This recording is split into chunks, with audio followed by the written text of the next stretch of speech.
So let's talk about something big that just happened. On January 21st, 2025, former President Donald Trump decided to shake things up in a major way. He signed a new paper, an executive order, that got rid of a very old rule. This rule, which had been around for about 60 years, was called affirmative action. It was a set of instructions for companies that do business with the United States government. Trump's new order is called Ending Illegal Discrimination and Restoring Merit-Based Opportunity. You can already tell from the name that he thinks the old way was not working correctly, and that his new plan is all about giving jobs based on skill or merit. This decision is a huge deal because it changes how federal contractors, which are private companies that get money from the government, have to hire people. For decades, these companies had to follow special rules to make sure they were hiring a diverse group of employees. This meant they had to actively try to hire people from different racial and ethnic backgrounds. Now with Trump's new order, that requirement is gone. The whole system is being turned upside down. It's like playing a game with one set of rules for 60 years, and then suddenly, the referee walks in and says, "All right everyone, new rules." Actually, fewer rules. The new order doesn't just stop there, it also takes aim at something you might have heard a lot about recently, DEI, which stands for Diversity, Equity, and Inclusion. Many companies have DEI departments to help make their workplaces more welcoming for everyone. Trump's order basically says that these DEI programs are just another form of the old affirmative action policies he dislikes. So, it directs all federal agencies to shut down their DEI offices. We're talking about closing doors, locking up, and sending employees home on paid leave, all happening almost overnight. This is a swift and dramatic change. This move is one of the most significant policy shifts of Trump's time in office, and it touches on some very sensitive topics in America.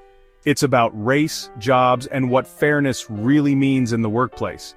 Is it fair to give certain groups a helping hand to make up for past discrimination? Or is it fairer to ignore race completely, and only look at a person's qualifications? People have very strong feelings about this, and Trump's order has thrown a giant log onto that fire. The debate is now hotter than ever, and everyone is choosing a side. To really get what's happening now, we need to hop in a time machine and go back to 1965. The president back then was Lyndon B. Johnson. It was a time of huge change in America, right in the middle of the civil rights movement. President Johnson signed something called Executive Order 11246. This was a follow-up to the Big Civil Rights Act of 1964. The goal was to fight back against a long, painful history of racial discrimination in the country. The government wanted to do more than just say discrimination was illegal. It wanted to actively fix the problem. So, what did this old rule actually do? It said that any company with a federal contract had to take affirmative action. This meant they couldn't just sit back and hope for diverse people to apply for jobs. They had to create programs to actively recruit and hire more women and people of color. The idea was to make sure that everyone had a fair shot at getting a job, especially groups that had been locked out for a very long time.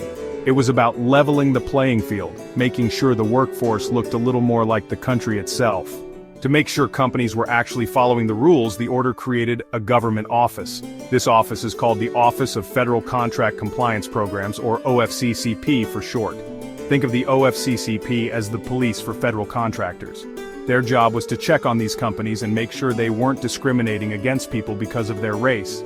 They would review hiring data and investigate complaints. If a company wasn't doing enough to promote diversity, the OFCCP could step in and tell them to do better.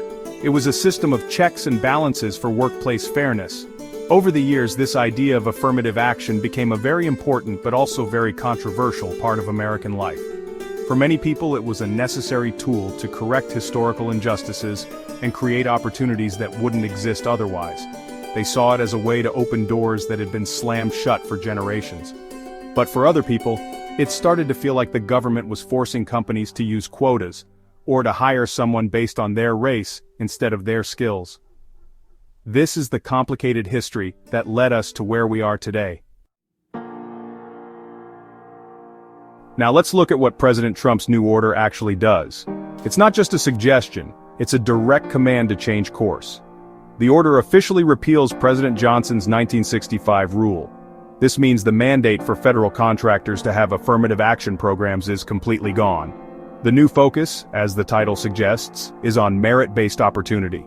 The core idea is that hiring and promotion should only be based on a person's individual qualifications, skills, and experience. Factors like race or ethnicity should not play any role in these decisions, according to the new policy. The order goes even further by targeting all diversity, equity, and inclusion initiatives within the federal government. It instructs the OFCCP, the very office created to oversee affirmative action, to stop all of its activities that promote diversity or workforce balancing. The language is very clear. It's a complete stop.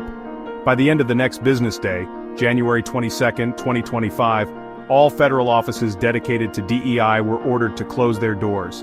Their employees were told to go on paid administrative leave. This is a very direct and powerful way to dismantle the entire DEI structure within the government. But wait, there's more.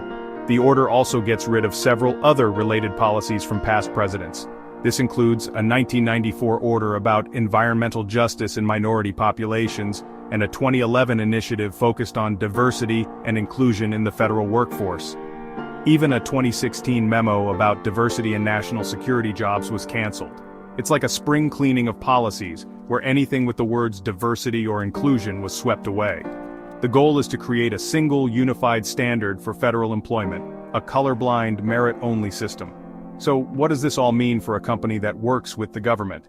It means they no longer have to track their workforce diversity for the government, or create special outreach programs.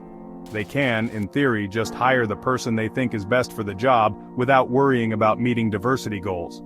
The Trump administration argues this simplifies the process and makes it fairer for everyone by treating every applicant as an individual. It's a move from a system that looked at group identity to one that promises to look only at personal achievement. As you can imagine, not everyone is throwing a party about this new order. The reaction was immediate and split right down the middle, like a heated argument at a family dinner. On one side, you have critics who are very upset. The chair of the Congressional Black Caucus, Representative Yvette Clarke, called the order an attempt to take our country backward. Civil rights leaders like the Reverend Al Sharpton were also quick to respond.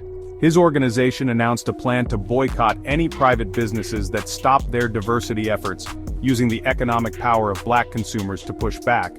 These critics believe that getting rid of affirmative action ignores the reality that discrimination still exists. They argue that the old system was a necessary guardrail to prevent bias, both conscious and unconscious, from creeping into hiring decisions. In their view, a merit-only system sounds nice, but it might not work in the real world where some people still face disadvantages because of their background. They worry that without these rules, workplaces will become less diverse, and the progress made over the last 60 years could be lost. For them, this isn't restoring fairness, it's removing a tool that helped create it. On the other side of the argument, there are many people cheering for this change. Supporters of the new order have praised it as a victory for true equality.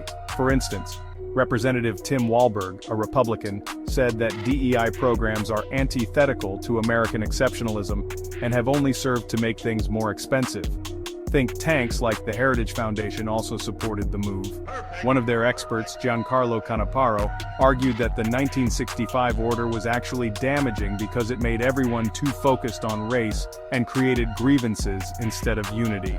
These supporters believe that affirmative action and DEI programs have become a form of reverse discrimination. They argue that these policies force employers to make decisions based on race, which is exactly what the Civil Rights Act was meant to stop.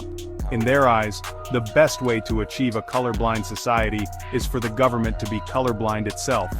They see Trump's order as a return to the core American principle that people should be judged by their character and abilities, not the color of their skin.